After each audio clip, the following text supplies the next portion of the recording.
have a brief we're going to have a brief introduction from Sam, our language interpreter today. So I'm going to turn it over to him very quickly and have him explain how today's interpretation will work. Yes, thank you. Hello, everyone. My name is Sam Guzman, and I'm here with the CLC, and the organizers of this event have made a commitment to language justice. Now, what that means is we want to create a space where everyone can participate and in the language that they feel more comfortable in. So we will use the simultaneous interpretation feature in Zoom to create this space. When I finish saying this same statement in Spanish, we will turn on the interpretation feature, and you will see a globe icon at the bottom of your screen that says interpretation.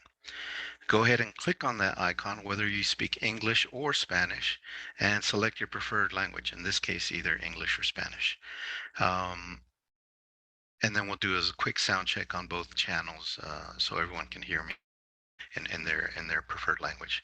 Hola a todos, mi nombre es Samuel Guzmán y estoy aquí con la CLC. Los organizadores de este evento se han comprometido a la justicia del lenguaje. Lo que eso significa es que queremos crear un espacio donde todos pueden participar y involucrarse en el idioma que se sientan más cómodos. Usaremos la infusión de interpretación simultánea de Zoom para crear este espacio. Cuando termine de decir esto, activaremos la interpretación y verá un icono de globo en su pantalla que dice interpretación. Seleccione ese icono y elija su preferido, en este caso, inglés o español. Okay, let's go ahead and turn on the interpretation. Okay, that should be good to go. Do you see the icon?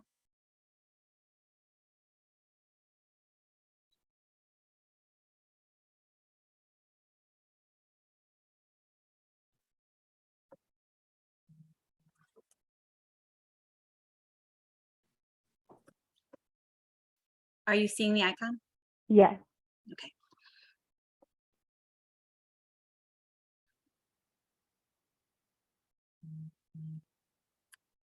Okay, Sam, are we good to go then?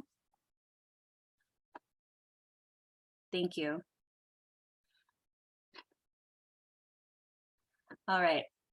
With that, I'd like to talk a little bit about some of the outreach that we have done for the water plan. Cwcb has hosted 4 listening sessions for each action area of the water plan. The first was July 27th. That was around thriving watersheds. Then a second on August 10th around resilient planning. And the most recent was on September 1st for vibrant communities. Each one of these listening sessions has we've had the ability to talk through any of the action areas, and the same is true today. So if you have questions or comments that pertain to other action areas of the plan, feel free to chime in. And we're excited to be approaching the end of our public comment period, but we're really excited today to talk about robust agriculture. Today's agenda, we already talked through welcoming goals in our language interpretation. In just a moment, I will turn it over to Stacy Bowe with Strategic by Nature, and she will talk us through the agreements for today and the logistics. And then after that, I will turn it over to Matt Lindberg and Nora Flynn to talk a little bit about the water plan and the ag-specific pieces of the water plan. And then we will open it for public comment, and we'll keep that public comment period open as long as we can. If we don't have a bunch of takers, we may end it a little bit early, around 5:45 potentially, but I'm just flagging that now. And then we will wrap up our session around 6 p.m. If we're continuing on. This session is being recorded. I think you probably all saw that. And with that, I'm going to turn it over to Stacy Bowe. Thanks, Kat. Hi, everybody. I'm Stacy Bowe with Strategic by Nature. I'll be facilitating the public comment portion of this evening. But before we get into that and the presentations, we just have a couple ground rules to cover for our session today. So can we move to the next slide, please? So our goals for the session are really to provide the public with an opportunity to directly communicate what's important to you in the water plan update directly to Colorado Water Conservation Board directors and staff. Both are on the line today. And a second goal is to provide an accessible and virtual forum for communities across Colorado to listen to each other's comments that are informing the revisions of the water plan. And we really want to provide access to the specialists that worked on this plan so that they can help address questions if possible and clarify your comments as they listen to you today. Just as a quick note, most of the responses after, like, for the comment period will come out in summary after the comment period closes. Tonight, the CWCB team may take some time to clarify or add additional information, but probably won't spend a lot of time with deep dive responses to your comments. They're really here to listen to you and clarify what you have to say to them. And as Kat mentioned, tonight's focus is robust agriculture. But if you have comments from other areas of the plan, we would definitely welcome that input, as well, as this is the last listening session that's going to be offered virtually before the comment period closes on September 30th. Next slide, please. So a couple meeting agreements. Everyone that is here today is in part automatically agreeing to these agreements that we are here to equalize participation. So you'll see that in our protocols for Zoom. Respect is the primary driver of our work here tonight, both in your words and in your meeting conduct. Please focus on the goals for today and the content at hand. We're here to talk about the Colorado Water Plan. And just be conscious about how you're presenting tonight. We want everyone to be concise and to the point, be clear in what you're saying so that it's easy for everyone to listen to you. Please expect some clarification questions if needed. And you'll see we have a 4-minute timer for comments. So if you reach your 4 minutes, then you can get back in the queue, but we're trying to make sure everyone has the chance to speak. We ask that your devices be muted while you are not speaking. If you are able to turn on your video while you're speaking, we will spotlight you so that we can see you and hear you. We are recording the meeting tonight. And if you'd like to get in the queue for comment or questions, you can write that in the chat box. So you'll click on the chat icon and write your name and affiliation and let us know that you would like to make a comment. We're reserving the raise your hand function for CWCB staff and anyone that is dialed in on their phone. So if you're on the phone, you'll press *9 when the comment period starts. And I will repeat these directions. We'll put them in the chat. People will be coming and going, so we want to make sure everybody is on the same page with how to participate tonight. Additionally, with our interpretation feature, that's really exciting. I just want to remind you, you need to select a channel unless you're bilingual. If you're bilingual, you don't need to select a channel because you can hear if someone comments in English or in Spanish. But if you are not bilingual, I highly encourage you to select a channel, English or Spanish, on the globe icon at the bottom of your Zoom toolbar. And one other thing to say is that we are encouraging people to speak slowly. I know I have a tendency to speak quickly, and that is hard for interpretation. So just try and keep the cadence of your voice at a conversational speed if possible.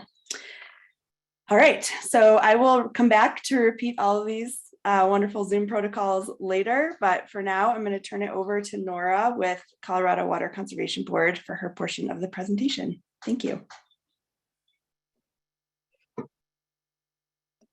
Hi, everyone. Thank you so much for being here. We really value your time and your effort to make comments and engage with the Colorado Water Plan.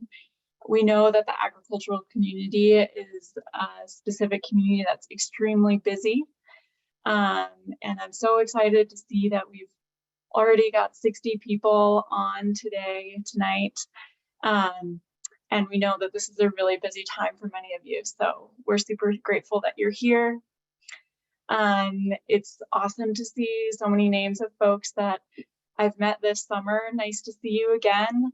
If we didn't meet this summer, I really apologize that we haven't met already, but looking forward to getting to know you and what you're working on.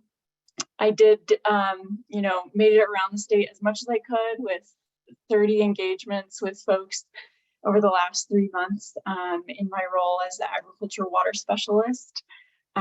So thanks again for being here, and I'm going to turn it over to Matt Lindberg, who has a little bit more detail about the Colorado Water Plan.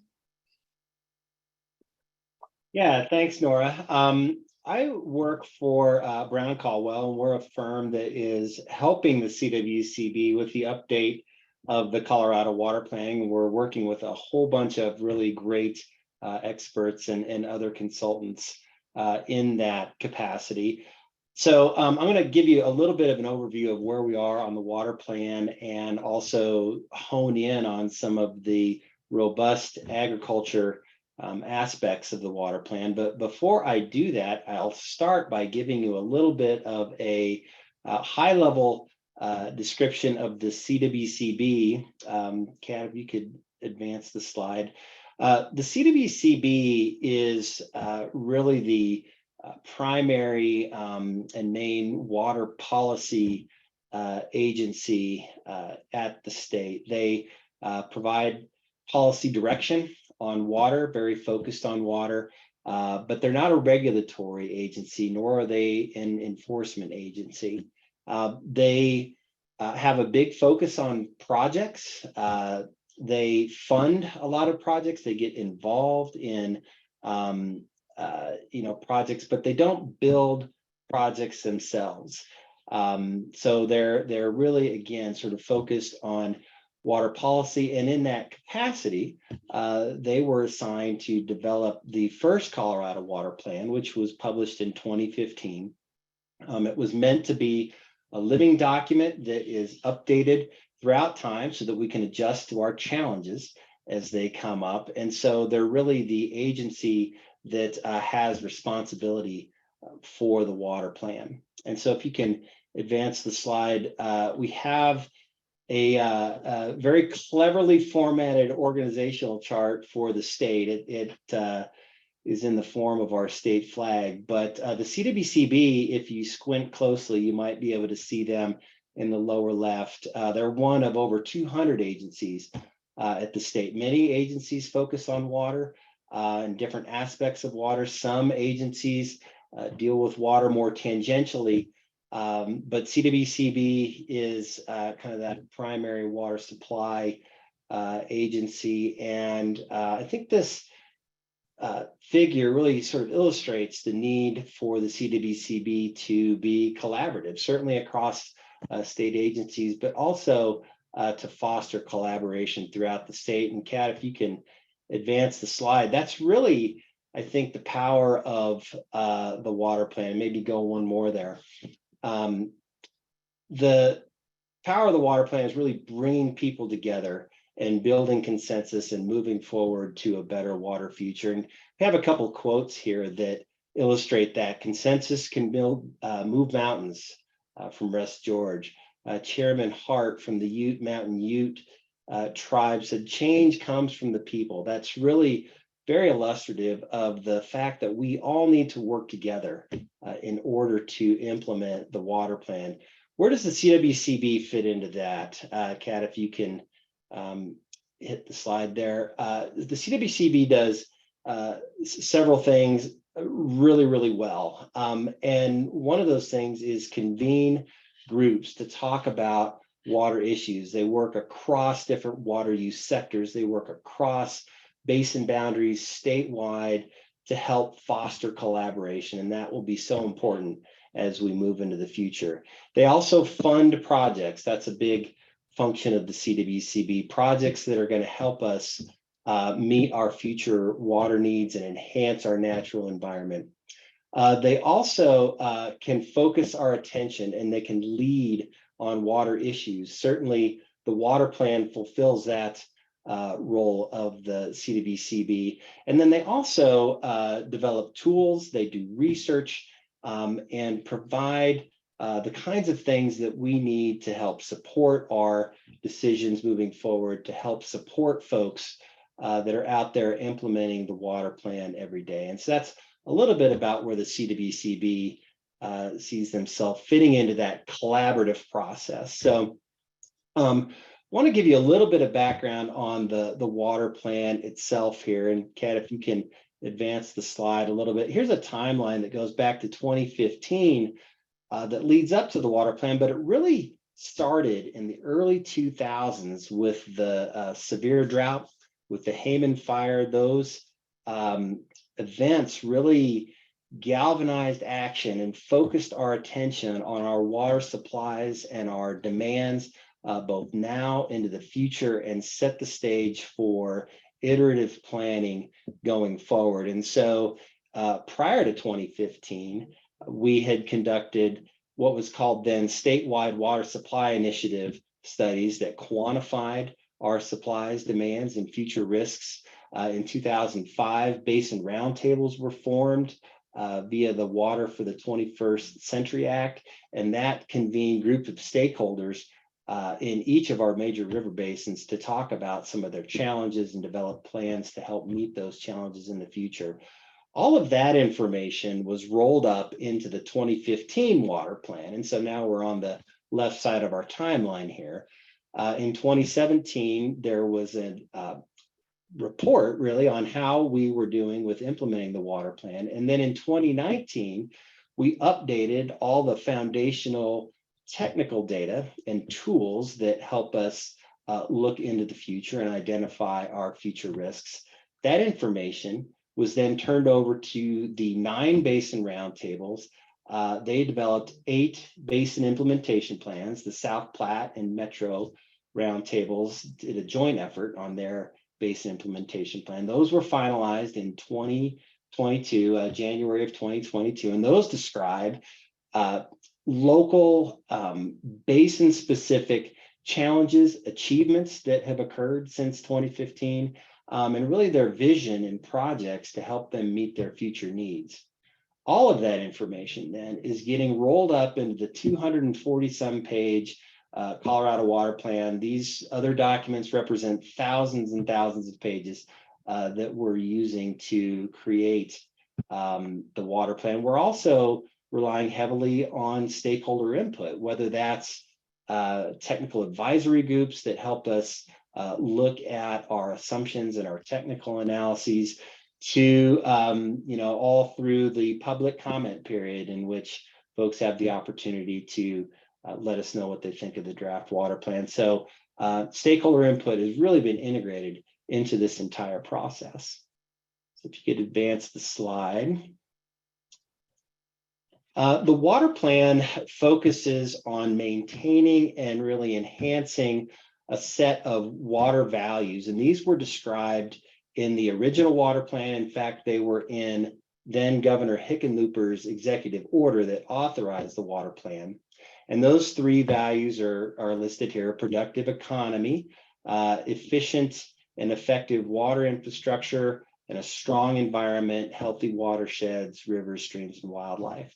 Those values are as important today as they were in 2015 when the water plan was first released. But there was a 4th value that was sort of underlie all of those, and it was really focused on resiliency. And so for this update of the water plan, we brought that forward and given it maybe a little bit more life. But this was really sort of, I think, born from the experiences in the early 2000s, where we really saw the need for resiliency. And we borrowed a definition from DOLA: an informed public with creative, forward-thinking solutions that are sustainable and resilient to changing conditions and result in a strong, equitable communities that can adapt to and thrive in the face of adversity. So that's the 4th water value that we have brought into this update of the water plan. So if you can advance the slide. What is the water plan? As we started to think about the update, we looked at the prior water plan and saw just all kinds of really great information, all things water. But we sat back and we said, all right, what is the function of this water plan? And we boil it down to 2 things.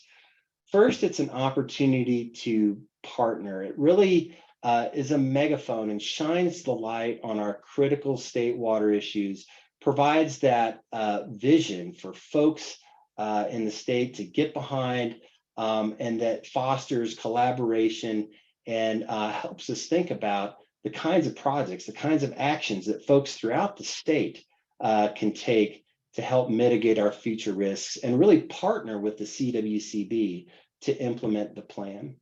And then the second portion of that, the second function of the water plan is a little more simplistic, and it's really a strategy for the CWCB. It's a planning document. It's almost like a portion of their scope of work for the next planning cycle, and it identifies those opportunities for the CWCB to support the vision, to support our partners, and work with other state agencies in doing so. If you could advance the slide, please. Okay, so there are a number of actions in the water plan. In fact, there's 50 example partner actions and 50 agency actions that are highlighted in the plan. I'll unpack the partner actions. Of course, there's limitless actions that folks across the state can take to help us implement the plan, but we've highlighted 50 that are, I think, indicative of the types of things the CWCB would like to see happen that are really sort of in line with the CWCB's vision. And if you can advance the slide there, we have 5 different categories of partner actions that correspond to the types of water plan grants that were described in the legislation that authorized water plan grants, so that partners can get a line of sight from the types of things that they would like to do to the flavor of water plan grant that would be best suited to do that work. And then 50 agency actions. Again, these are the things that the CWCB is going to do to help us get to our vision, help us support partners in implementing the water plan. The things that the CWCB is going to lead, working with other state agencies, or in some cases, maybe another state agency would lead that, and the CWCB would be an important partner in implementing that action. So if you could advance the slide. If you look at the water plan and the actions and the visions, you'll see them categorized in 4 areas: vibrant communities, robust ag, thriving watersheds, and resilient planning. And those sort of loosely correlate to cities, farms, streams, and people. All of these interrelate, in some cases very closely, but we also realize that folks are going to approach the water plan from their own sort of life experience. Maybe you live in a city, maybe you are on a farm, and we wanted a place for folks to land in the water plan and see, what's maybe most of concern most to them, and also, highlight areas where these different action areas overlap. So vibrant communities is everything about big cities to small rural towns. Robust agriculture encompasses ranching and orchards and our sort of classic row crop farms, acequias. Thriving watersheds, we're talking about not only watershed health, but forest health, a hugely important topic right now. And also, the health of our rivers and streams. And then resilient planning, climate adaptation, supportive government, equity, education, things that really are part and parcel and interconnect with those other 3 action areas. So if you could advance the slide, I'll pull up, Kat pulled up the vision statement for robust agriculture. Each action area has its own vision statement, but this one focuses on sustaining profitable production. And it's all about food production. That's what agriculture is, and it helps sustain our culture, our heritage, and our economy. But agriculture, faces a number of problems, and so we need to be innovative. And that's not to say that agriculture isn't already innovative. We hear all the time about, farmers looking at better and more efficient ways to irrigate, looking at more profitable crops, enhancing the health of their soils. Farmers are always doing those sorts of things. This is looking at building on that and being even yet more innovative to help mitigate our risks in the face of a lot of future challenges, like declining groundwater levels in some basins, or drought. I mean, that's pervasive throughout the state. In some areas of the state, agricultural production, irrigated agricultural production is diminished because of the purchase and conversion of senior water rights.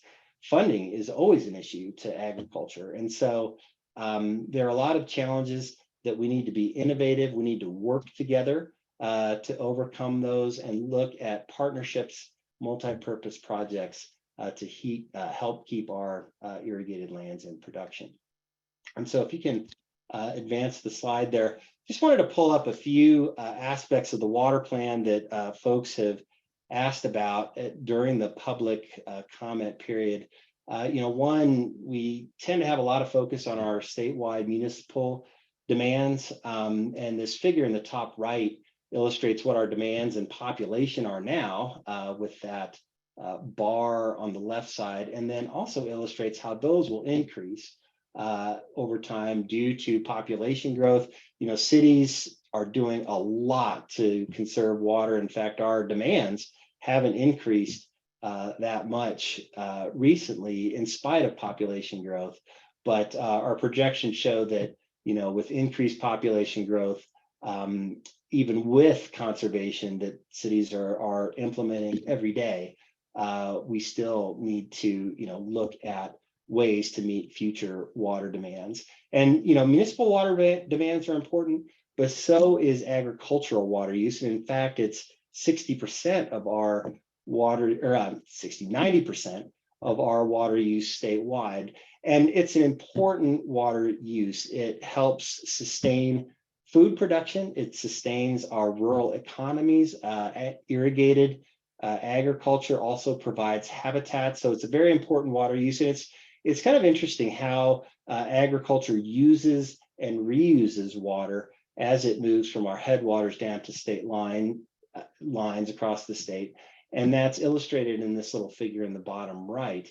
When we divert water for a use, we consume part of it, but part of it returns to the river. And that's a downstream user's water supply. And so in that way, agriculture is a big part of the return flow cycle where water is used and reused and reused and reused as it goes through the state, which really sort of adds up to a lot of efficiency with the water we have available to us. So if you could advance the slide, I wanted to pull up another question that we've had regarding, what's the future look like? And with respect to ag currently lives with shortages. I mean, that's part of, the ag risk. And, ag is always looking for ways to shore up those risks, shore up those shortages.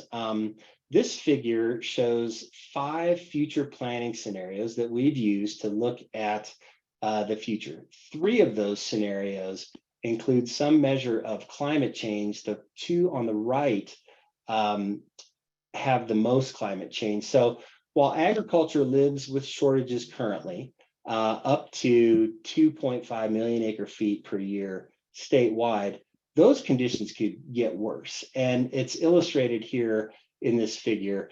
And the 2 scenarios on the right assume that we're going to have 4.2 additional degrees of warming by the year 2050. And you can imagine that will increase our irrigation demands. It could diminish our water supplies. And so that's going to increase the risk that we're going to have shortage in agriculture up to, statewide, another 900,000 acre feet on top of what we already experienced. But if you could advance the slides a couple clicks there, Kat, there's hope. And there are all kinds of things that agriculture is doing to help mitigate those future risks. This is a nice quote from Brad Udall: "Climate change is water change, and there's hope." I've heard other quotes that we can't just depress people into action. So that scenario D there has a similar assumption of climate change and increased irrigation demand, but it also assumes that irrigators across the state are going to react to that, and they're going to maybe plant, crops that use less water, or maybe different crops, and they're going to increase their on-farm irrigation efficiency to make more use out of the waters that are available, and it has the effect of decreasing our future risks. So there's a lot of things that agriculture is doing and can continue to build on into the future to help mitigate our risks. And this figure illustrates that. So if you could advance the slide. Okay, so just about to the end of my little piece here. The CWCB really wants to hear your comments. If you visit engagecdbcb.org, you'll find a survey that you can fill out to add your comments to our comment log. Let us know what maybe we need to emphasize more. Let us know what we've missed. CWCB really wants to hear that. As Kat mentioned, the comment period is quickly coming to a close. It's been open for 3 months, but it ends on September 30th. So provide that information. Also, if you've been involved in a project that has done a great job at saving water, really has been very effective at educating folks, and it's just a really great example of things you'd like to see other folks do, share it. Share your story on engagecdbcb.org. And then finally, make a commitment. The prior water plan had 30,000 comments, but imagine if we had 30,000 commitments to take action. That would really make a big difference. And there's various ways that folks can do that. And Kat, if you could advance the slide here. If you're, an average person, you can do a lot to save water in your household, to understand where your water comes from, understand where your water goes. You can really do a lot to educate yourself and practice personal water conservation.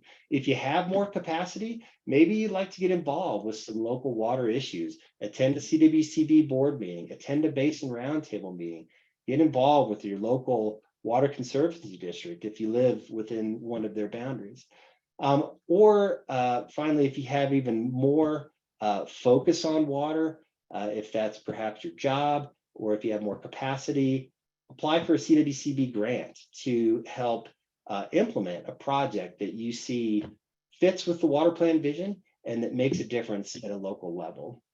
And so if you could just advance the slide once more, I'd like to give a shout out to one of our partners, Water Education Colorado, and their Water 22 education campaign. If you look up their website, a lot of great information on water, a lot of great ideas on how you can participate in implementing the water plan, participating in implementing conservation. And then finally, we'll just, if you can click one more time, it'll pull up engagecdbcb.org. Check out that website and add your comment, share your story.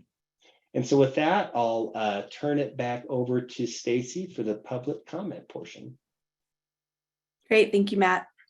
All right, I'm going to go over the public comment process again, and then we'll open it up. So what we're going to do is get everyone in a queue by using the chat box. You can write your name and affiliation in the chat. We're doing this so that we can get your name spelled correctly and your affiliation spelled correctly for the record. So please use the chat box and enter your name and affiliation if you'd like to get in the queue. And we'll let you know via the chat box, and I'll let you know who we have on deck and what the order is going to be.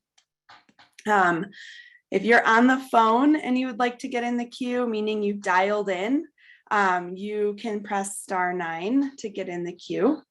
Otherwise, we're going to save this raise your hand function only for CWCB staff if they have any responses or clarifying questions to ask after each comment. We will spotlight you when you're speaking, so please use your video if possible. And we will have a timer going. Jeff will be spotlighted with the timer, so you'll be able to see that counting down for your 4 minutes. And if you don't see that, I'll let you know when your 4 minutes is up. And you're welcome to get back in the queue to finish speaking. We just want to make sure everyone has an equal amount of time in case we do get a lot of comments tonight. And as Kat said earlier, our goal is to keep the session open so people can come in late if they need to. We want to make sure this is accessible, but if we are winding down close to 5:45, we may end the session a little bit early at that point. And you're welcome to come and go If you comment and leave, that is fine. You don't need to stick around, but we would encourage you to stay and listen to what other people have to say. So with that, I know we have a queue right now of Ginny Harrington, and then on deck will be Matt Heimrich. When it's your turn to speak, if you could please state your affiliation if you have one. And Ginny, it's up to you to go for it. We'll spotlight you and you can unmute. Go ahead. Did that work? Yep, we can hear you. Okay. I'm Ginny Harrington, a Carbondale rancher, and sorry, I had my phone on too. I was having internet troubles, so I need to shut this off. I wanted to make sure that I didn't I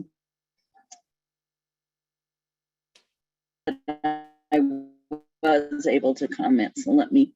I'm also the membership chairman for Holy Cross Cattlemen's, which is Garfield County, Pitkin County, parts of Eagle, a little bit of Mesa County, like Tibet Canyon and such. So I'd like to kind of explore some things. I went through the plan as best I could, and as all knows, 239 pages is a lot to digest. But in looking at this plan, we see efficiencies in agriculture being used already. And sometimes when you read this plan, it's not so clear that that's already being done. So I was glad to hear in the previous presentation that was recognized. But in using these efficiencies, putting in pivots or side rolls or sprinkler systems of different sorts, we need to be careful.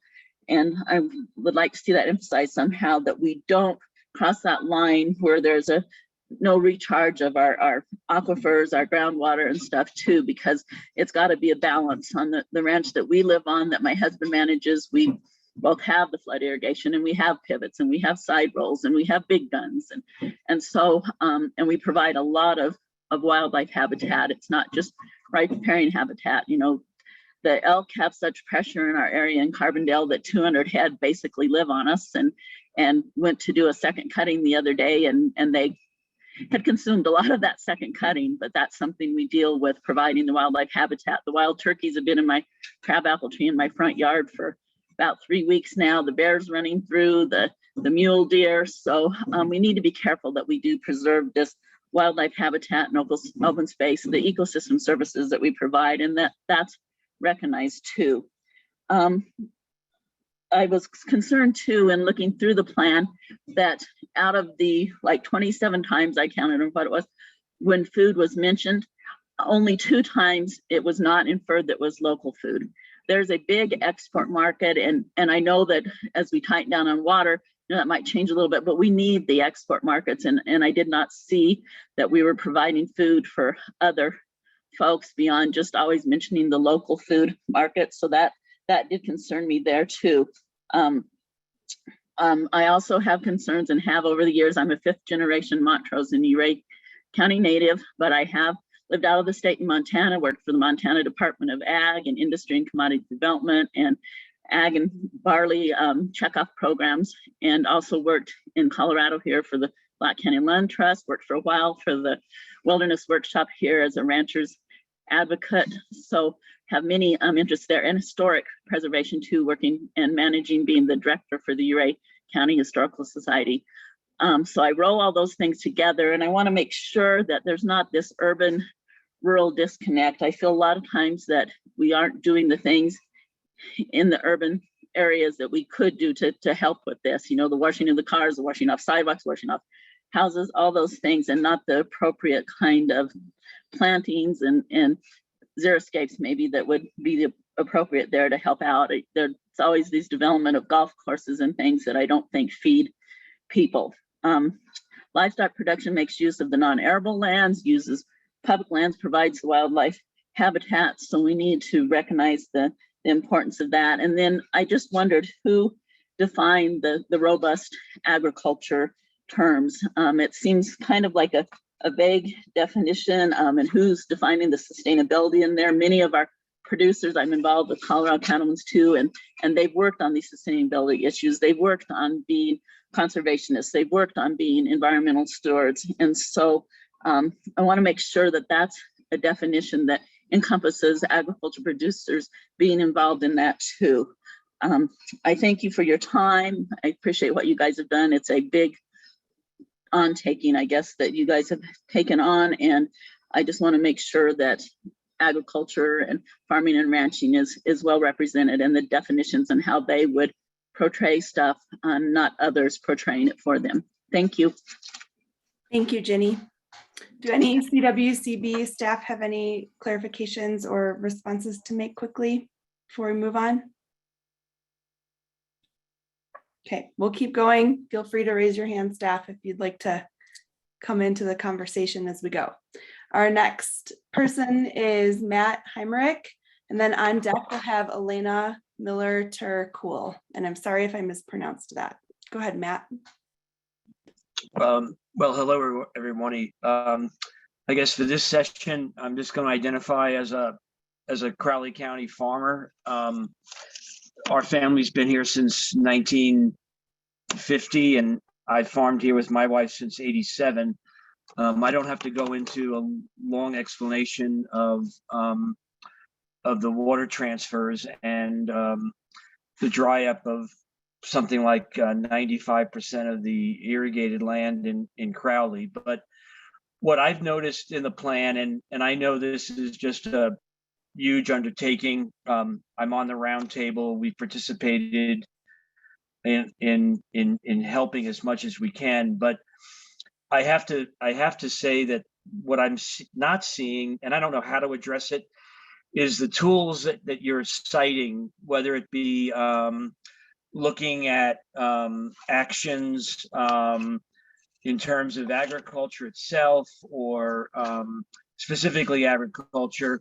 I'm failing to see how we're dealing with a system that honestly is just not fair. I mean, if you're looking at public policy and regulatory or legislative changes in some form, how do we recognize that essentially 80% of the state is urban, and rural Colorado's representation on the various boards and at the state government and the state house are diminishing every year? There's really arguably only a handful of legislators that even represent a rural part of the state where agriculture is such a big component. So I don't know how to deal with that. I know that the tool is there. One thing that I think I'd like to see is just a recognition that our bias in Colorado water law, even though we have an anti-speculation clause, is that cities of any dimension can simply, make a purchase and go to court, whether or not the imminent threat or the water shortage is there. I mean, to me, it's pushing the boundary of our speculation, our anti-speculation clause. Of course, they can say the city's growing. Of course, they can say we need more water. But there are plenty of examples in this state where municipalities are sitting on literally thousands of acres of extra water that have been purchased from farms, mainly on the cheap before pricing gets too high or too expensive. And once a city's involved, then farmers can't purchase the water, it's just too expensive. But I'm looking at some things like that, and I'm a little, I have sympathy or empathy for the last speaker. I don't know what robust agriculture looks like. I don't know how robust our system here in the lower valley of the lower Arkansas Valley remains today. We're good farmers. I think we're actually great farmers considering what we have to work with. But our connection to the consumer and our infrastructure in terms of getting our crops to that consumer has been greatly perverted by a food system that doesn't really recognize local production. So I suppose that was a little bit of a ramble. I apologize for that. I do appreciate the opportunity, and happy to speak with somebody. I know there's only 3 days left, but certainly willing, and I'm going to stay in this conversation. Thank you. Thank you very much, Matt. All right, our next person up is Elena, and then on deck is Hannah Holm. Go ahead and unmute when you're ready, Elena. Thank you. Yeah, thank you. Excuse me, I have like a very bad cold, so my voice, but hopefully you can hear me. I'm projecting well enough. So I'm a farmer rancher down here, southern central Colorado in the San Luis Valley on the Alamosa River drainage. And one of the things, and I'll be honest with you, I have a lot to learn, so I don't know everything, but I'm just going to say a couple of things that have come to my attention is I feel like there is not enough work done in our Colorado water law to protect our historic water rights, especially like the acequia systems.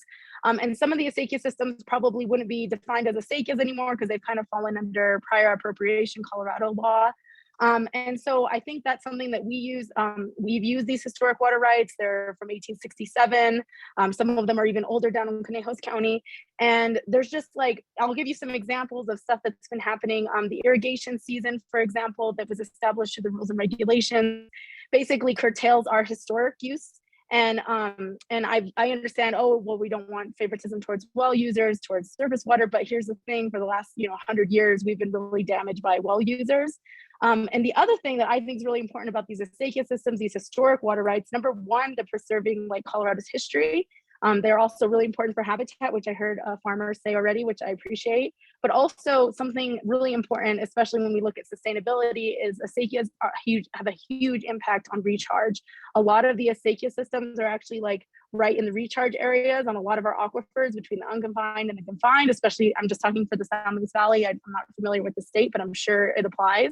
And a lot of these, I think this idea of like efficiency is really important, but if we focus so much on efficiency, we miss the fact that sometimes inefficiencies, which is like open ditches, historic, which is flood irrigated mostly, getting away from center pivots, has a huge impact on recharge into the unconfined and the confined, which is then later used by other users, municipal and agricultural. So I think that's something that I see here is kind of like, how do we protect those, especially looking at climate change, because those farmers are some of our oldest farmers. They've been here the longest. A lot of them are Hispanic, different, the ethnic diversity, my family's Hispanic. And also they've been basically like unprotected historically. So there've been a lot of damage to the communities. And then also looking at climate change, our drainages, our rivers, they don't work like a pump and a well. You can't just turn them on and off again. And so how do we work within the idea of like keeping these old water rights protected, not regulating them, like having different rules that apply for different water use. So they're not basically like curtailing historic water rights that would recharge. And also looking at climate change, I mean, we're expecting sooner drainages and those natural systems work really differently. So that's kind of, I would like to say, I also just want to reiterate, like, I love the idea that country, city, we're like on the same team. How do we work together instead of seeing it as a competitive relationship? And how do we look at buy and dry instead of hurting communities? How do we do that in a way that helps communities?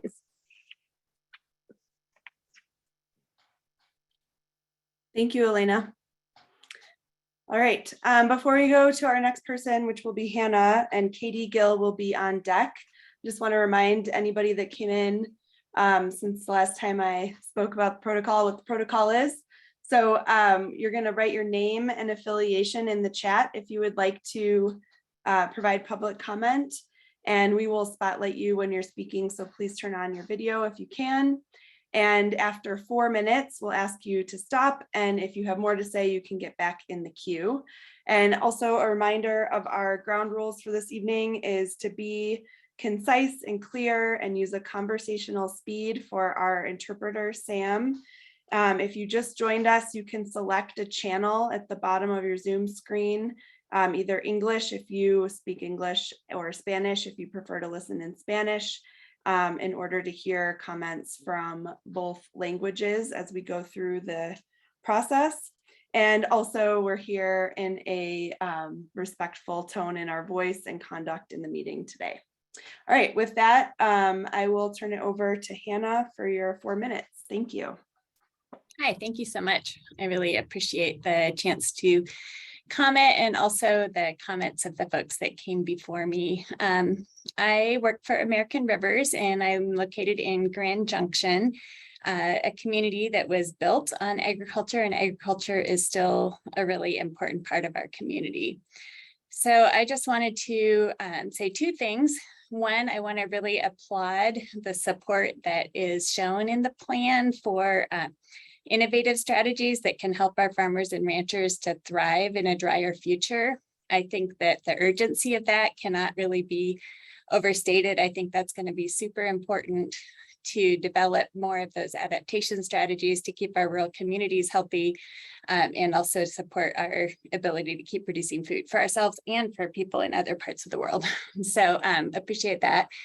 And then I'd also, in the thoughtful storage section of the robust agriculture part of the plan, just advocate for including some recognition that restoring floodplains and wet meadows and wetlands up in our headwaters can complement the other kinds of storage that are mentioned in terms of providing some natural storage to support late season flows and also to improve range conditions. So again, thank you for the opportunity, and I look forward to hearing what others folks have to say. Thank you, Hannah. All right, our next person up is Katie Gill. And as a reminder, please write your name and affiliation in the chat box if you'd like to make a comment. Go ahead, Katie. Thank you for having me again. I really wasn't planning to come to this session at first. I've participated in previous sessions affiliated with Save Bear Creek Lake Park. And I'm not a farmer or a rancher. So I got involved in this whole water policy discussion when the Bear Creek Lake Park and significant stretches of Bear Creek and Turkey Creek sort of fell into the sights of a potential water storage project. Like everyone else, I depend on agriculture. And I was mostly focused on opportunities for people like me, municipal water users, to conserve in the ways that we can, using less water indoors and outdoors, aeriscaping our yards. I've also been advocating for better municipal water policy in my town, small town of Morrison. But municipal water use accounts for only about 7% of our statewide use. And we could cut that in half and still have a problem. So since agriculture accounts for 90% of the water used in Colorado, I've been trying to learn more about it and learn more about opportunities for conservation in this sector. My dad used to tell my mom that she would save on the little things and spend on the big things. So I'd like to see the water plan sort of emphasize the opportunity that we have for conservation statewide in that sector.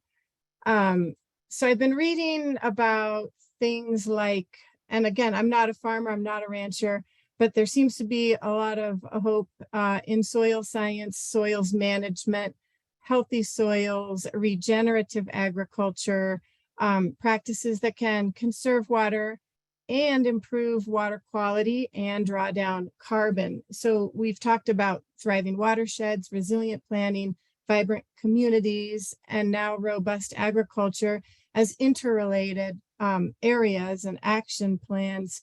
And also they all have a relationship with climate change. So I just read an article about low-till and no-till farmers and ranchers who have become more profitable, more productive, and more secure in their livelihoods through these practices, which shift from having dirt and soil release carbon into the atmosphere to drawing it more down as sort of a carbon sink. And so that to me seems like a win-win, although again, it's not my area of expertise. I'm just learning.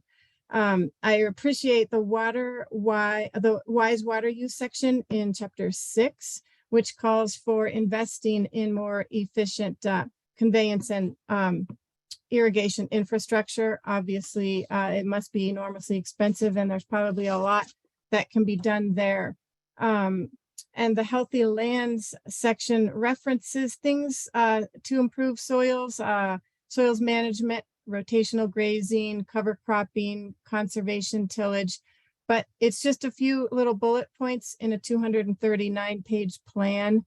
And then there's the elephant in the room, or I should say the cattle in the room, and that is how much of our water is used to feed cattle. My husband's a vegan. I've heard from him all about how 2,000 gallons of water for 1 pound of meat, and I don't like to be told what I should and should not eat. So we're kind of working out. We need to xeriscape our yard and use less water here. He would like me to eat less meat and cheese and be part of the solution in that way. And together we'll probably try to make a difference. But I would like the plan to maybe provide some more information on those opportunities and potential for sustaining profitable production through regenerative agriculture and soils management. And my time is more than up. So thank you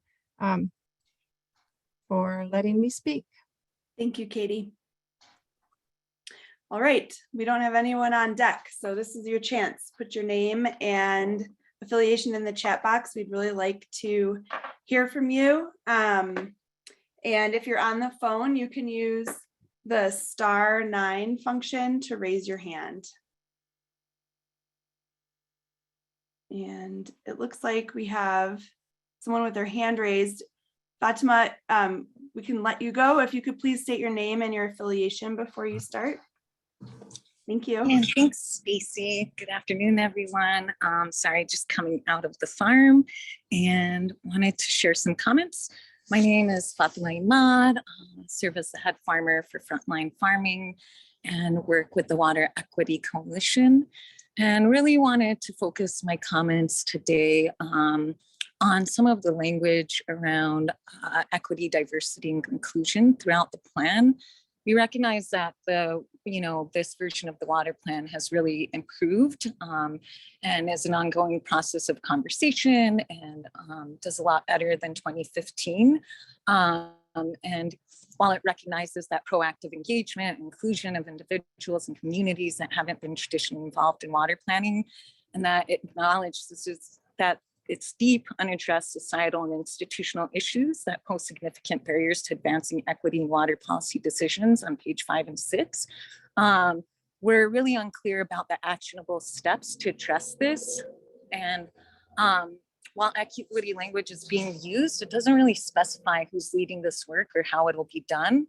And we're concerned that without clear actions that partners can take, there's no way of really evaluating in the end if these goals have been reached. So we have some thoughts around this and recommendations we would like you all to consider. We really believe that the Basin Roundtable should ensure that they have representation and inclusive board. Roundtables should have specific goals and outreach plans for more diverse and diversity and inclusivity.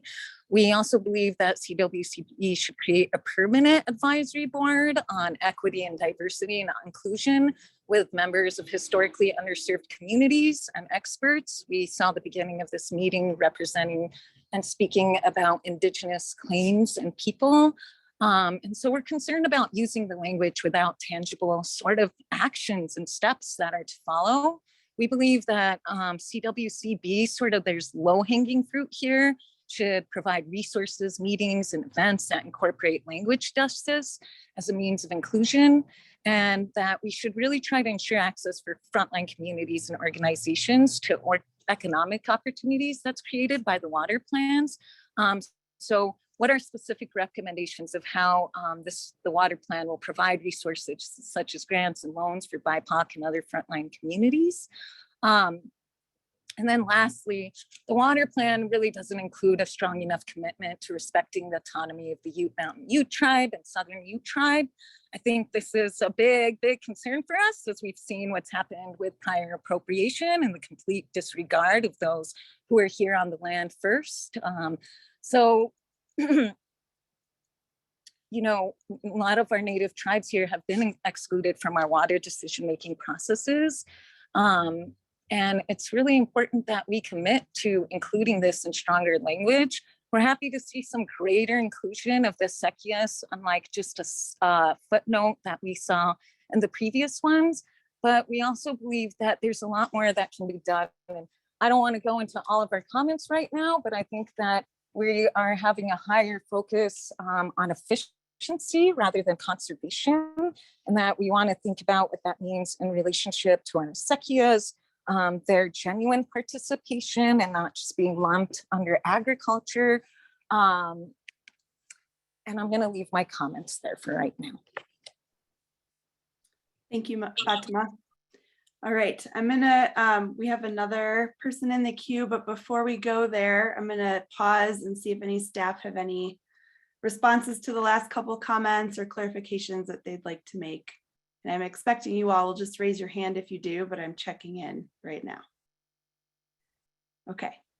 Stacy, right. I can Yeah, just go ahead, Russ. quickly jump in because I feel like we have time, and I have been a part of all these, so I didn't want people to think I wasn't listening. We're here, and of course, all our staff are on board, and I know Matt and team are taking notes, and appreciate everybody going. I had a meeting that backed up to this, but I just wanted to say we are listening. And Fatima, Katie, Hannah, Elena, Jenny, Matt, thank you so much for your heartfelt comments. I really appreciate you putting the time to kind of make those comments, and I'm hearing you. I think definitely look forward to digging into any specific feedback that you submit online, and we're taking these notes as feedback as well. But I think some of those comments definitely warrant some additional thinking and additional conversation.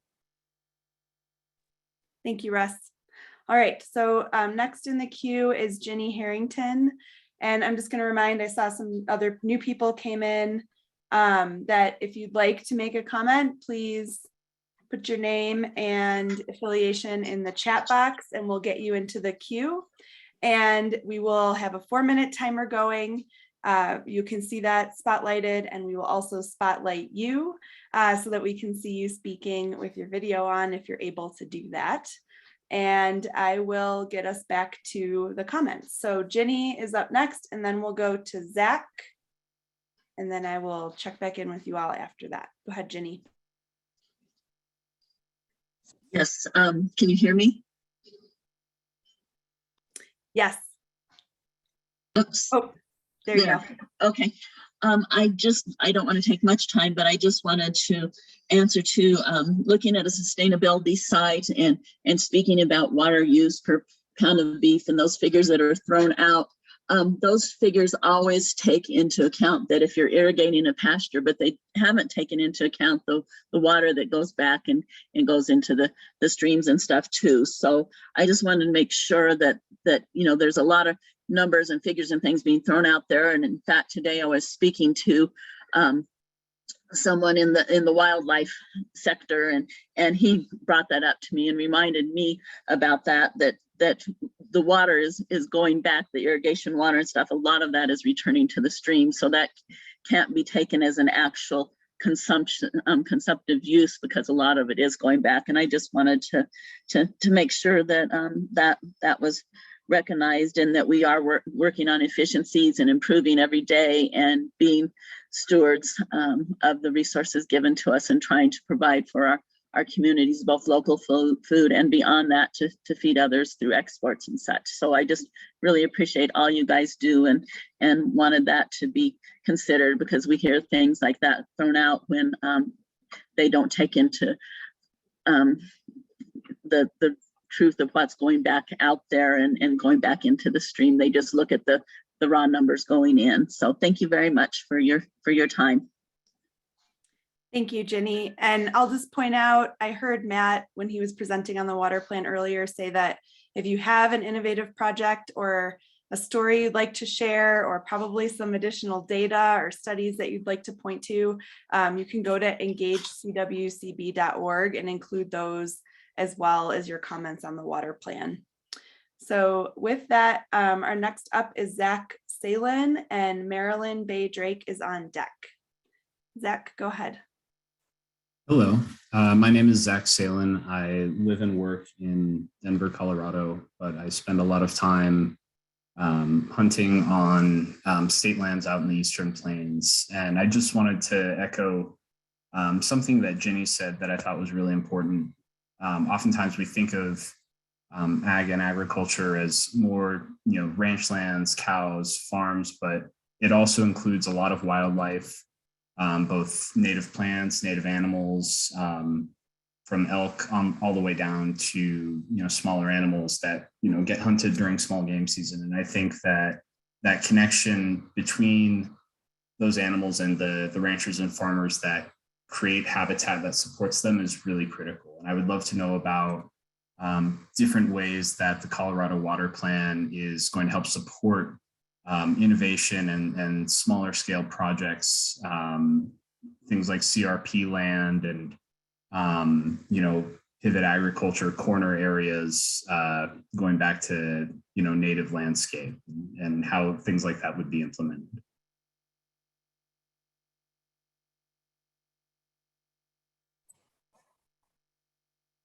Great, thank you, Zach.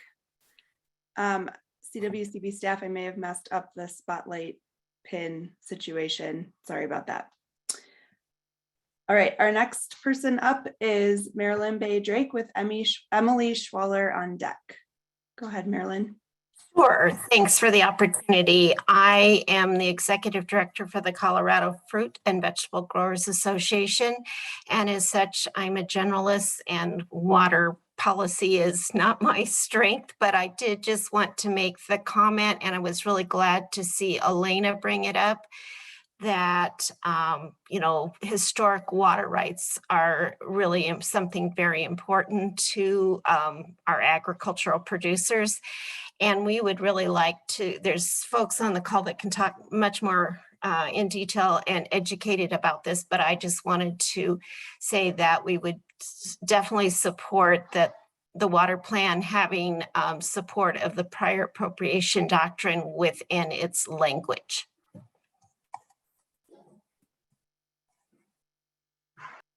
Thank you, Marilyn. All right, next person is Emily Schwaller with Greg Peterson on deck. Did I get unmuted?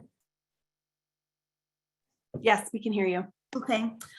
I know it's already been said. I just want to echo that you got to be careful with statistics. People can make statistics view on it and write like third page in, it says 91% goes to agriculture, which has already been said, but there's returns from agriculture, there's food production from agriculture, whether eating beef or fruit or vegetables.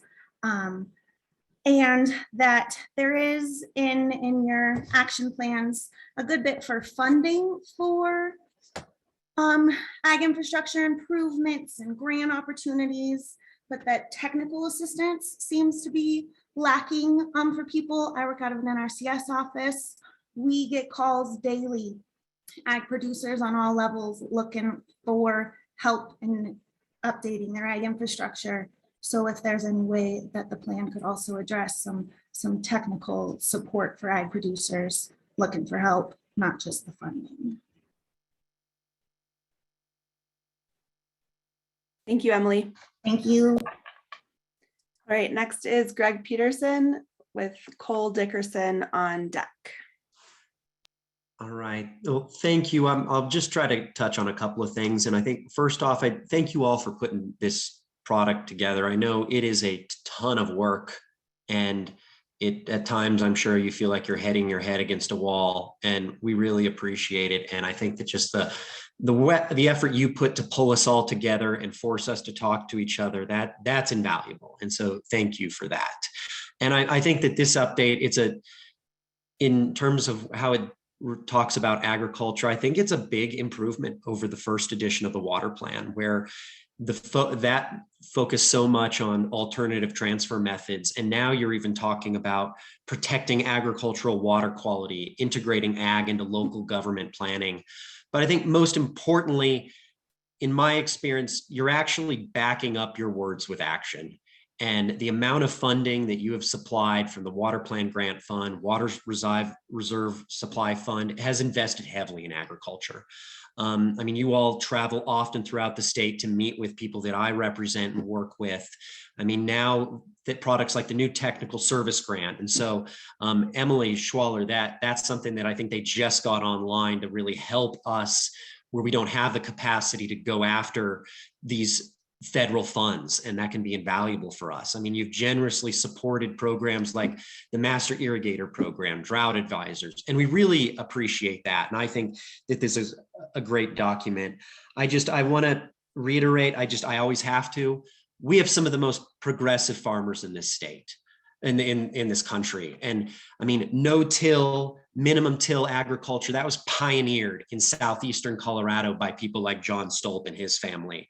I mean, all over the state, we have people who have been constantly updating their techniques. I mean, you've got a dairy industry that's second to none in the country.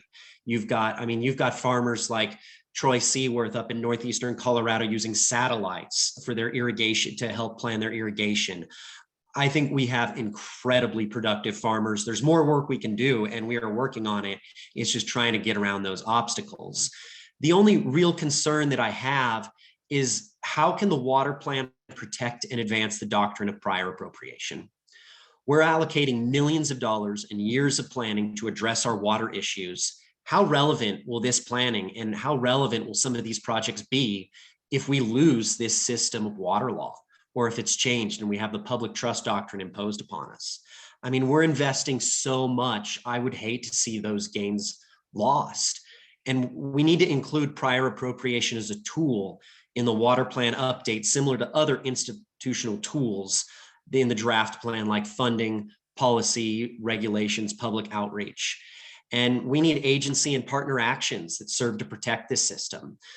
We need to discuss what is within the power of the CWCB to preserve our system, relevant agency actions, and the actions of other water users.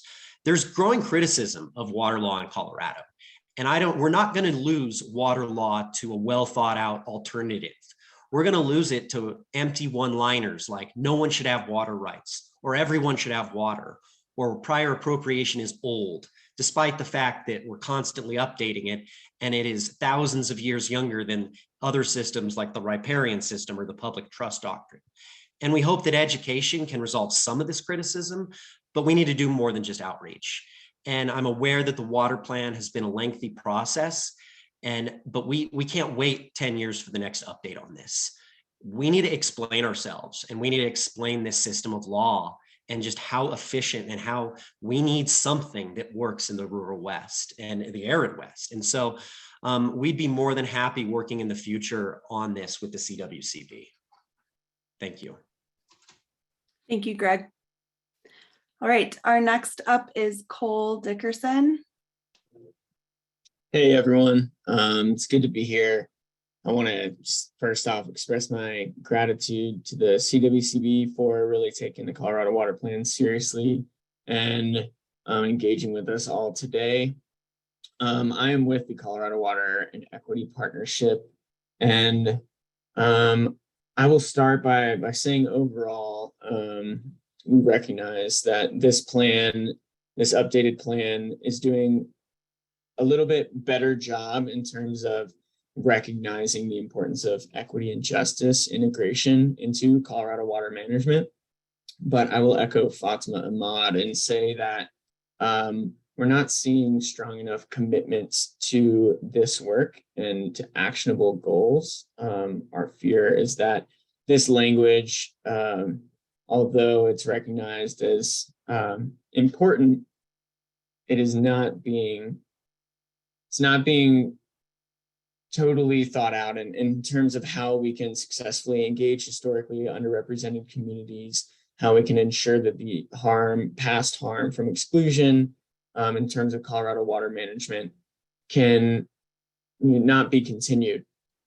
So more specifically, we are seeing equity and justice kind of being siloed into separate sections of the plan. And what we really want to see is that it is integrated into every section of the plan. Each agency action is acknowledging the specific impacts to communities so that harm is not continued, et cetera. And something that's really important here is that there are a lot of really important agricultural communities that are led by historically underrepresented communities. And these communities are acequia communities, urban agricultural communities, indigenous communities that have a diversity of practices and experiences that will be really important to incorporate into water management here so that we can adequately address the challenges that we're facing with climate change and population growth. So it's really not just a box to check in terms of, increasing racial diversity on boards, but more importantly, increasing our diversity of thought, experience, and practice. Something else that's really important to us is to prioritize these communities in grant funding for education and engagement. As I mentioned, these communities have been historically excluded from water management decisions and therefore face challenges because of that. It's really important that the Colorado Water Plan lays out commitment to better engagement and education in diverse communities. And we want to see more clear goals and commitments of funding and infrastructure to these communities. And to really, work with them so they have agency in leading water decisions and education efforts on their own. And lastly, I'll just mention, we realize that the comment period is occurring at the height of the growing season, which makes it a little bit difficult for farmers and ranchers to participate adequately. And we understand that there are some uncontrollable circumstances that maybe push the comment period back, but we wanted to really, indicate that what we're seeing in our engagement with the farming community is that folks would really like more time to be able to be engaged in this, considering how busy they are. So I'll leave it at that. Thanks again for hearing all of our comments. Thank you, Cole. All right, next in the queue is Hallie Nelson. Hi, my name is Hallie, and first, I just want to thank you all for holding these listening sessions and taking public comments while you've been updating the Colorado Water Plan. I am the director of the Jefferson County Food Policy Council. We are a nonprofit that's working to empower our community members to influence policy to create a more sustainable and equitable food system. And we have a broad base of stakeholders that includes nonprofits, community members, farmers, and others. And so we had a workshop on the Colorado Water Plan with the Colorado Water and Equity Partnership. And I just wanted to share some of our Food Policy Council members' concerns and some of the things that they would like to see with you all.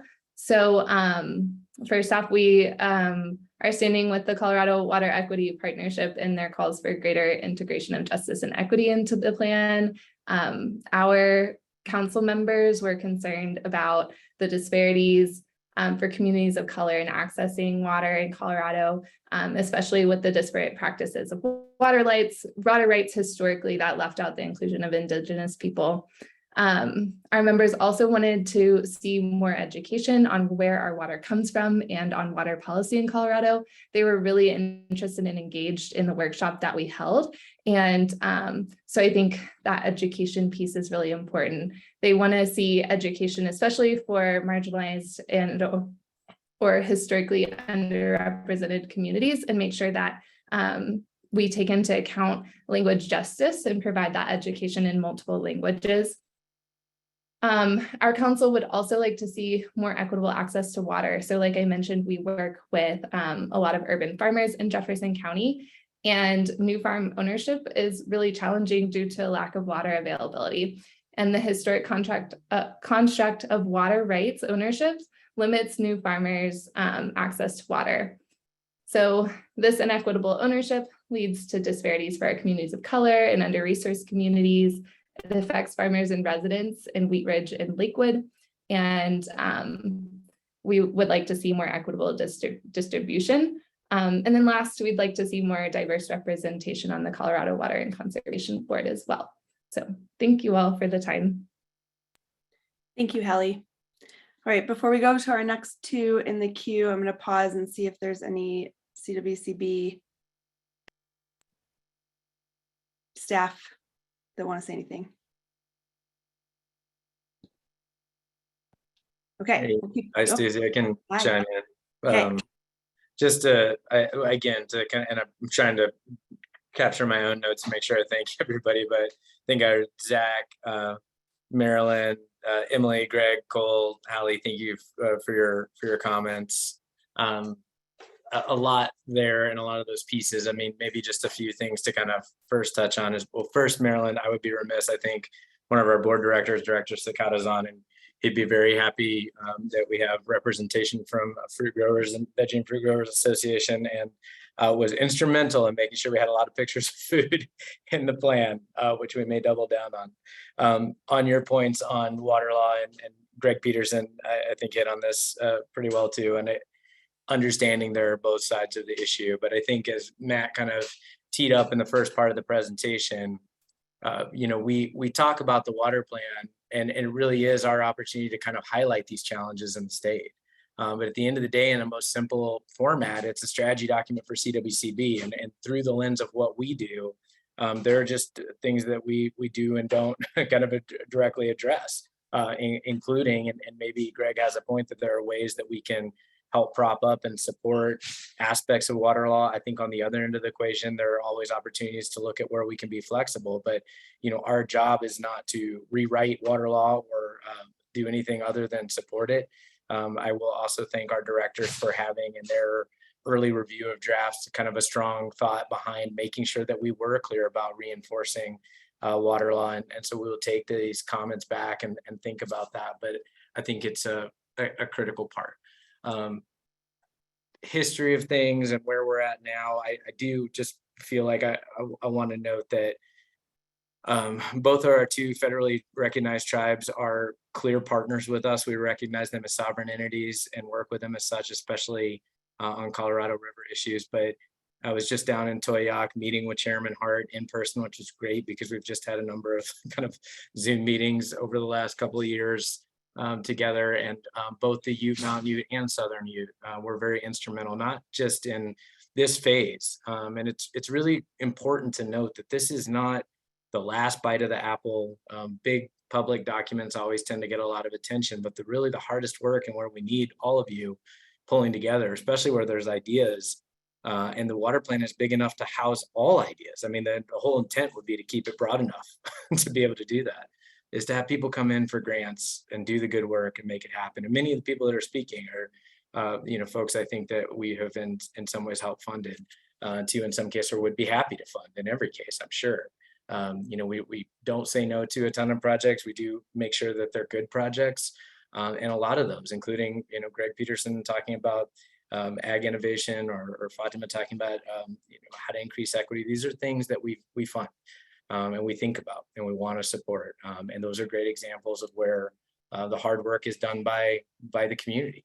And we have a role to play in that, and government has a role to play. And there are many aspects of government, like Division of Water Resources, who maybe more directly every day deal with water administration and water rights.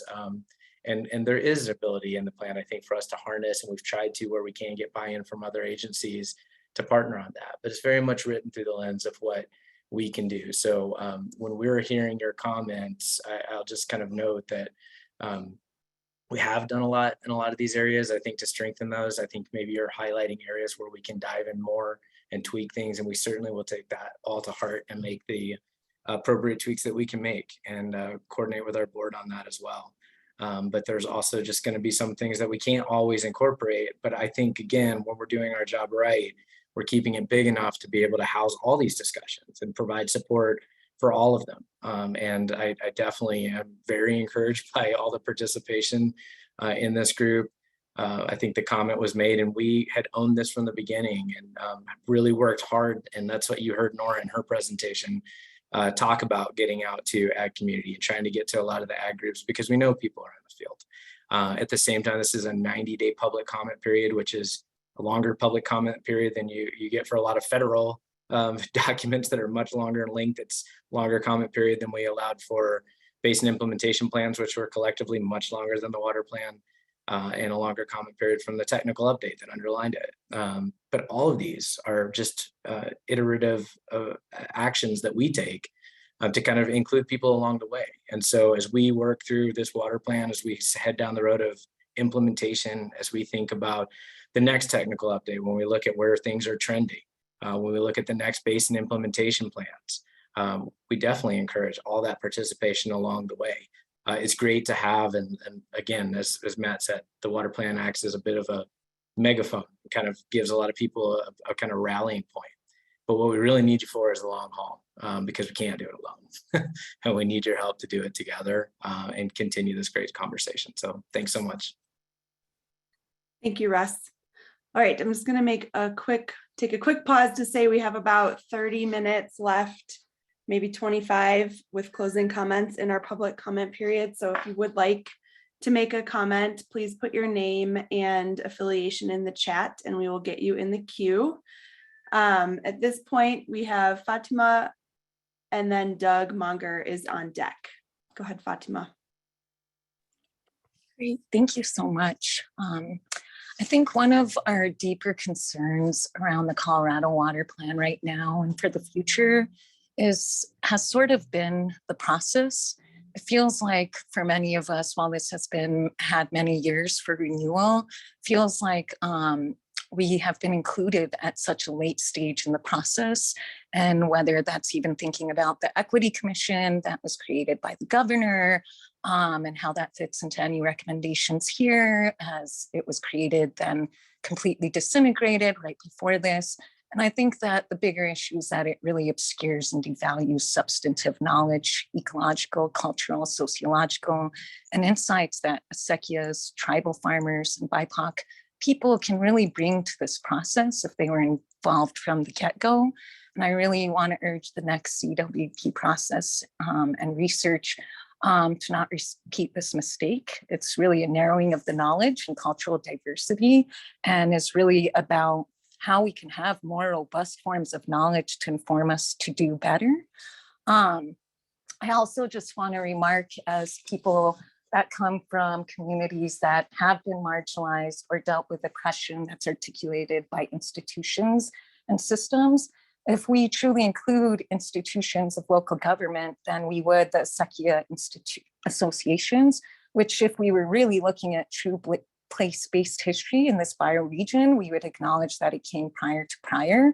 And so I feel it's incumbent for us to make our responses here, regardless of what people are saying. Laws begin at whatever point. It's well established that the territorial legislatures of Colorado recognize the legal standings of acequia customary laws in the session laws from 1868, 1872, 1874, recognizing the validity of acequias within particularly the San Luis Valley. And we also know that tragically laws changed that. And so it was the Supreme Court ruling in Colorado of Coffin versus the left-hand ditch that really to us erred by declaring the doctrine of prior appropriation, which I understand many people and particularly white people really want to hold on to and make those claims as if that is the law of the land, and really erase the deeper history of acequia water laws in Colorado. And it's really taken over 100 years to begin correcting this grave error and the types of power structures it creates that truly harms these communities that we see downstream as well. And of course, we saw some of it in the recognition of the Colorado Acequia recognition laws in 2009. So what we would like to urge the CWP is, one, in planning research and development, the cycle should really fund several regional conferences leading to a summit where traditionally excluded communities can convene and give and marshal their own scientific knowledge and claims into the broader planning efforts on a genuine level. And then really, if we were serious about equity, acequias should merit the same treatment granted to our colleagues in New Mexico, where acequias are an annual line item in the state budget for acequia infrastructure and ecological restoration. And really want to think about a lot of the ecological services that acequias are providing while we're seeing the impacts of climate chaos, including drought. And I think it's important when we talk about changes, and particularly as we're dealing with climate chaos, to not only make claims about what is now as what should be for the future, particularly when some of us are very, have been excluded and completely discounted. And this is a short amount of history, and I believe we can do better. Thank you. Thank you, Fatima. Next on our list is Doug Monger. And I just want to remind everyone, if you could please put your name and affiliation in the chat if you'd like to make a comment, as we're closing in on the end of our comment period. CWCB definitely would like to hear from you. And also just remember our ground rules for today is that being concise and clear with your comments, speak at a conversational speed so that our interpreter can pick up what you're saying accurately. Obviously use respect in our words and our meeting conduct. And also we're here to focus on the Colorado Water Plan. So comments on the water plan. All right, Doug, I'll turn it over to you. Thank you. I'm not going to use my whole 4 minutes, so thank you very much. I want to thank CWCB, and I sat in on a meeting with Nora, and she presented to the Colorado cattlemen's as well, cattle people. You got to be equity there. So, but anyhow, so I want to support the prior appropriation system and the rest. I realize I'm a board member of the River District, and I was at the River District meeting 10 days last week. And I'm really was eye-opening with the Native Americans and the inequities there. So I want to figure out how we can solve all of that as well. I'm a owner on the Yamper. Our ditch is number 2 and number 5, 1878 water rights. And so, you know, we've been here a long time, and my family's been here where I'm a 4th generation. You know, I think that we really want to support the prior appropriation system and the ownership interest that's allowed in the prior appropriation. We want to also, the ag issues and the return flows, we still need to really work hard, especially on the upper headwaters when we're not into the Mancos Shale and we're not having salinity and selenium issues, that we figure out how we're actually measuring the water that we're actually using and not all of it. So you know, the ag water issues, man, I'd love to do, you know, no-till, you know, a whole bunch of things that we could really do that, man, but right now we're in a financial sustainability model right now. I have a mile of Yampa River on my property, and, you know, I provide habitat for probably 150 elk during the winter. And so, you know, as the prior people have talked about, you know, I have lots of things happening out there, and we could really use some, and Greg Peterson talked about that. We've been working with Greg, you know, so we need to figure out how we can get new technology out to us as well.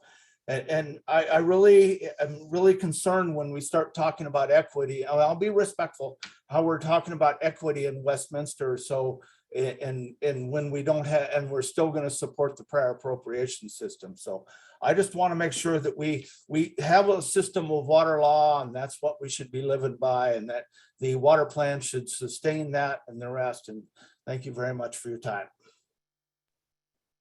Thank you, Doug. All right, next on deck is Ryan Hemphill.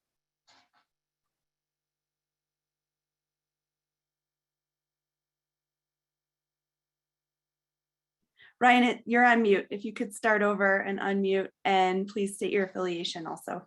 Absolutely. Sorry about that.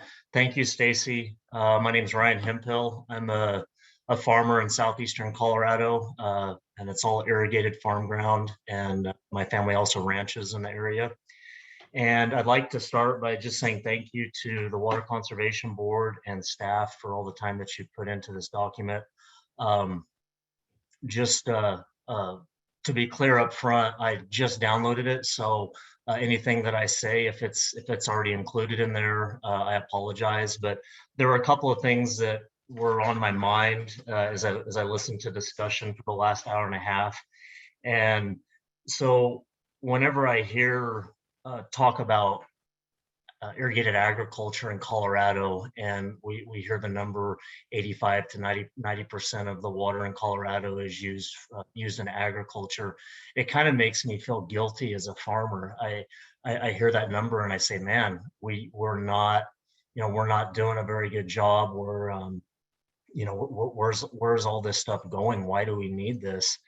And so as a farmer, I deal with numbers like tons per acre for alfalfa and bushels per acre for corn. And I'm looking at the amount of money that I spend per acre on fertilizer or on fuel or whatever the expense is.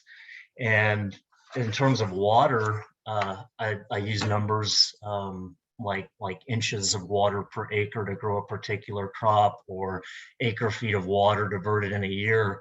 And so as farmers, we tend to forget about what we're actually doing. We look at these units of measurement, we look at these numbers, and sometimes they just don't mean anything. Sometimes they just tell us whether we're able to pay our bills at the end of the year. And I sat down and I started to look at the things that we produce on our farm, and I made it pretty simple, but most of our crop is used for beef production, and so as far as our own herd is concerned, we produce enough beef in 1 year to feed about 300 people every single day, a half a pound of beef. So that means every day that we're in business, every day that we're diverting water, which we're on a canal that unfortunately doesn't have a lot of water, it's fairly junior, but we feed 300 people their protein needs every single day that we're in business. And the rest of the crop that we grow every year goes to other beef operations, it goes to dairies. But just to put it simply, if we use all of that to feed people beef, we would produce enough beef to feed about 1,500 people every single day. And so to me, that really sticks out. Like, it makes me feel like, and I hate to use that word feel, but it shows me that we're actually doing something good with that water. We're producing something that it keeps people alive. It's a food source, a valuable food source. And so, and we're not the only ones. There's people up the road that are growing watermelons and cantaloupe and a lot of different other crops that are equally as important to what we do. So I think my one suggestion, and again, if it's already in there, I apologize, is that maybe we try to highlight some of the things that agriculture does with water that is really important, like food. And that may be the same case for industry. Maybe there's industries that need to be highlighted somewhat too, just to show that the water's not being wasted. It's used for something very important. So thank you for your time. Thank you, Ryan. All right, we have about 10 minutes left. So time for 2, maybe 3 more people to go. So if you have any comments to make, please type your name in the chat. Russ and Matt, I don't see anybody right now. So if you want to talk a little bit about where people can go to continue to make comments, this might be a good time. Sure. Well, first, again, I'll thank you to everybody. Many of you I haven't got to talk to you in a while that have jumped on too. So good to see you all. And for those of you that I haven't had the pleasure of meeting, Elena, Jenny, I'm happy to have you join. Brian, really good to have some other folks on here that we haven't previously talked to. So thank you for joining, and thanks to everybody. So definitely taking comments. We'll have a recording of this for ourselves to go back and listen to, as well as taking live notes in case we get something wrong. Online, if you are planning to submit, there's kind of 3 different levels that you can provide some comments on, or if you have a thought after this that you just want to submit that you didn't feel you got it all out there, you can go to engagecwcb.org. And there's a survey. As soon as you click on it, where you can read the water plan, it's available in Spanish and English. You can click on that, and first option is just a high level comment. If you just have one thing you want to note, or a specific issue, or if there was a typo you saw, anything goes. Second level is if you want to make a chapter by chapter edit, you can kind of go, and it's very helpful for us actually just kind of have it broken out by chapter and kind of helps us do some sorting there. And then the last level is if you have a letter that you want to upload, I will note it only allows a PDF upload, but if you have a letter or if you have, comments that you're kind of appending together, PDFing and sending to us, you can do that. If none of those options work for you, by all means, as long as something's in my inbox or any of our staff inboxes, by midnight on Friday, we'll take it as part of public comment. So I don't want that to be a barrier. I've had a couple of people that reached out to me that just had a Word document. That's fine. I don't want to make it, we're not trying to be barriers or obstacles. If anything, we're trying to make it easier for folks. We put physical copies of this plan, the draft plan, in every county library seat in the state. So we're just trying to get the word out there. So happy to take, all comments. I do just want to note too, because I really do appreciate, well, all the comments again, but the last comment that was just made. And I do think, and if we didn't nail it, like, please give us some comments about how we could say it better. But we hear a lot from the ag community about ag is really thinking about it as food and fiber. And I do think it's so important. I know Director Cicada will text me or let me know if I get this wrong, but I think when we talk about vegetable and fruit growers, we're talking about less than 1%, significantly less than 1% of ag in the state. I'm waiting for the light to come on. I'm sure it's going to be, it's 0.004 or 1. Director Cicada, correct me. But the point is that, there's, when we think about, maybe when we think about local foods, even when we think about farmers market, that agriculture might be less than anybody really estimates it to be. And I do agree, and it's a delicate balance to walk, right? Because on some level, the numbers are just the numbers, but it's how we tell that story that's so important. When ag talks about agriculture having a target on their back, I think we are seeing all signs kind of indicating that, whether it's just the toughness of the situation out there with our compacts or with climate change or all the above and other things. It's tough. We think about our tribal communities and just the Southwest in general, 10% allocation of water.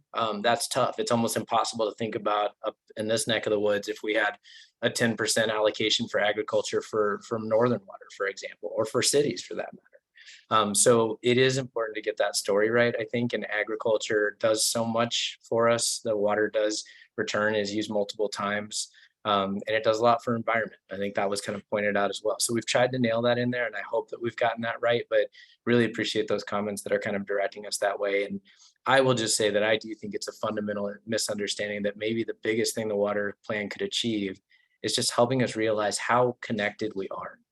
Because when we are talking about water use in cities, it's often not the case that just because ag uses the most, we need to take it from ag. In some cases, we don't necessarily need that water. There are definitely cases where we do. And Doug and others are right to point out that sometimes there's the go-to situation of buy and dry. And I think we make a strong case that that shouldn't be the go-to. We need more alternative transfer mechanisms, or what we've called collaborative water sharing agreements, more collaboration with agriculture to keep it in production. But we need to think about not just taking water from place to place anymore, but how we're all going to use it more efficiently, wisely, share it, recognizing the ways that we can uplift agriculture, cities, people, wildlife, and streams. So that's what we've tried to strive for in there. And I just want to say, really appreciate all the breadth of comments we've gotten tonight. Thanks, Russ. We have another comment in the queue. L. Benson, go ahead. Hi, Elle from TRCP, and sorry for the no camera. I'm having some Wi-Fi issues. And sorry also if this is redundant. I was kicked off a little bit because of Wi-Fi.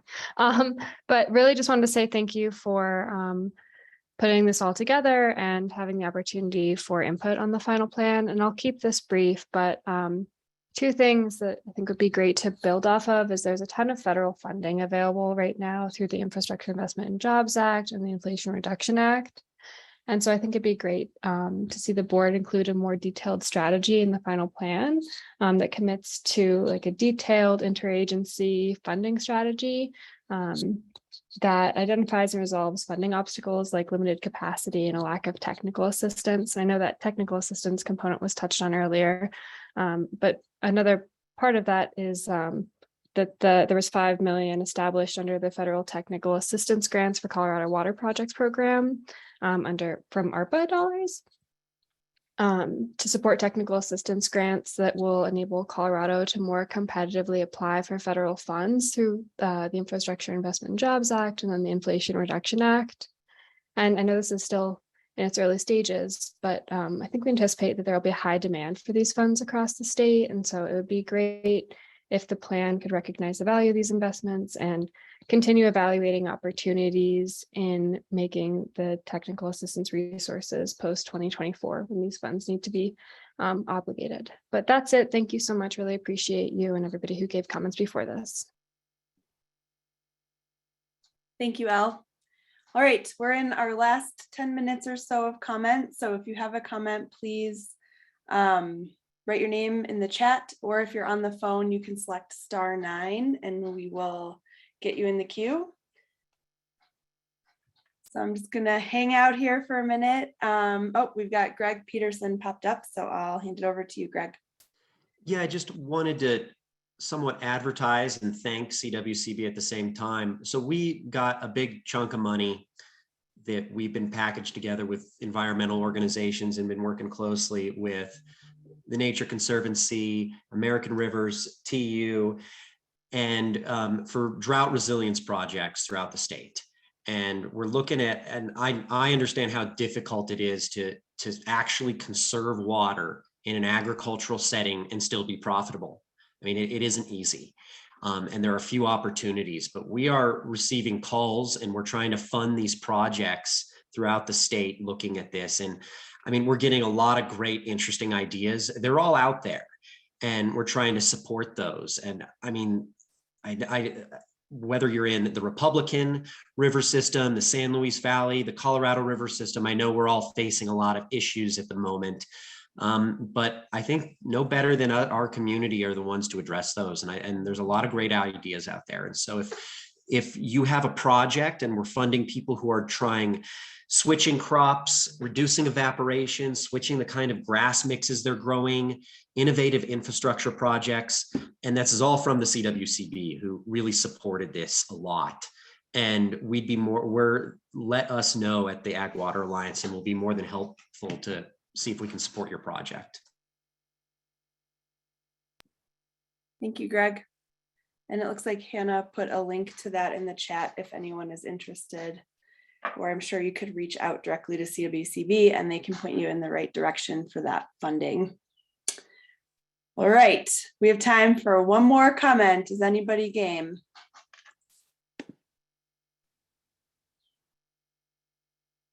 Doesn't look like I'm seeing anybody. Russ, do you want to close us out? Sure. And I feel remiss not to, I like Hannah, thank you for that. We might have to borrow that. I like that, just to chime in, anyone that uses ag water. So everyone who eats is an agricultural water user. I love that. That's great. That's a nice succinct way to put it.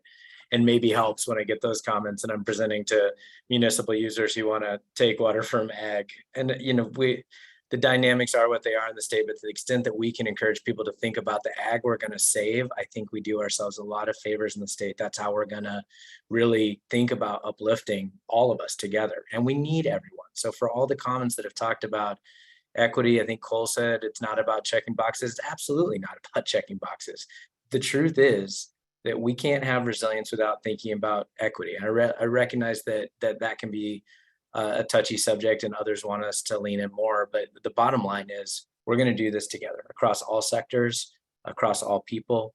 And I think that I know our board is committed to that. I know that the people we work with across the state are really, pulling together, and it's all about finding the middle. So I hope that you will submit, first of all, thank you so much for the time tonight. This was the first listening session. I think we went the full time.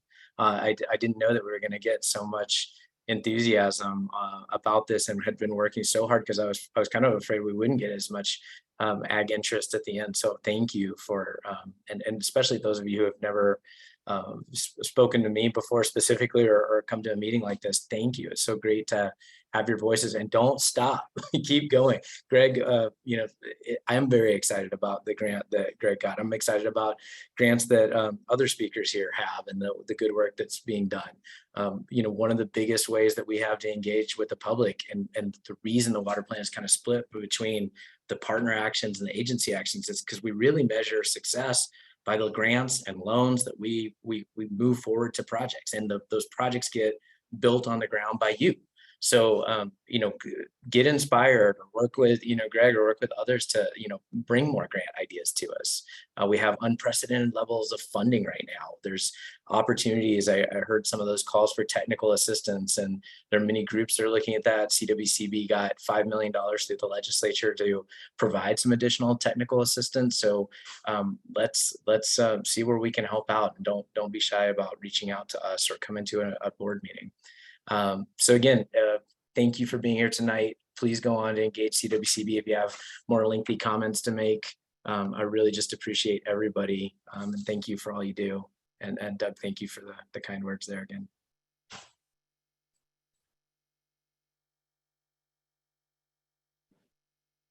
Thanks, everybody. Well, we still have 9 minutes.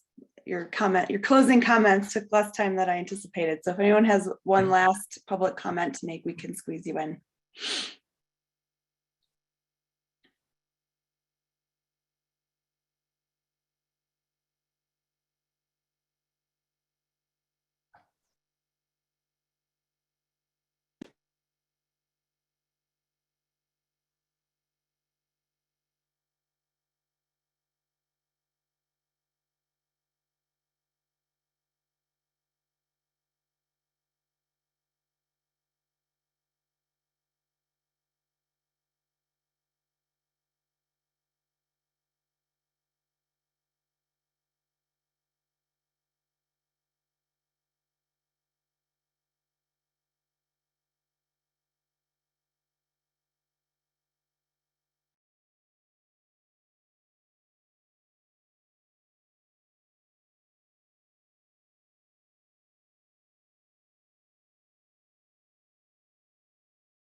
Stacy, maybe we'll just give it another 3 minutes and then 5 minutes early. But I'll just say, for those that are still hanging on, our next steps again are we'll shut down the kind of public comment period officially at midnight on Friday.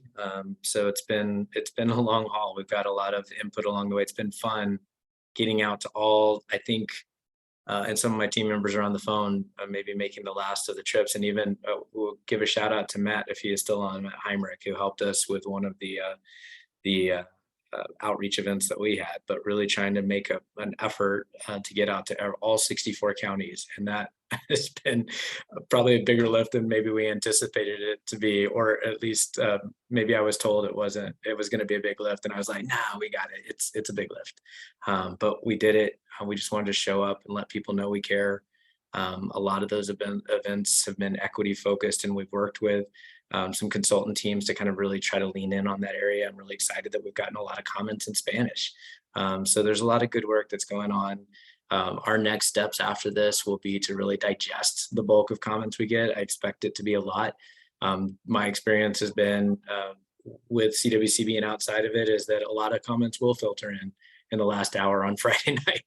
And so we'll get that, we'll start sorting through it. And then I think you can expect to hear a little bit more about us on from what we heard and what our thoughts are about the comments we got at the November board meeting. And can't thank our board members enough for their work on this effort. And a lot of them were on the call tonight and have been a part of many of our outreach events and are just always in the same boat of trying to find the middle ground that we can do the best and right things for Colorado in the capacity that we can. So you'll be hearing more from us. And then hopefully by the time we get to January at our January board meeting, we'll have a final plan that gets put out. And I know the governor's excited about that. And we're all thinking about how we can get there and then just really start the good work of implementing, which is maybe the harder part. And really hope that you continue to stay engaged and invest with us, come in for grants and help us make those, move that money into projects that are actually resulting in real good work on the ground. So thank you all so much.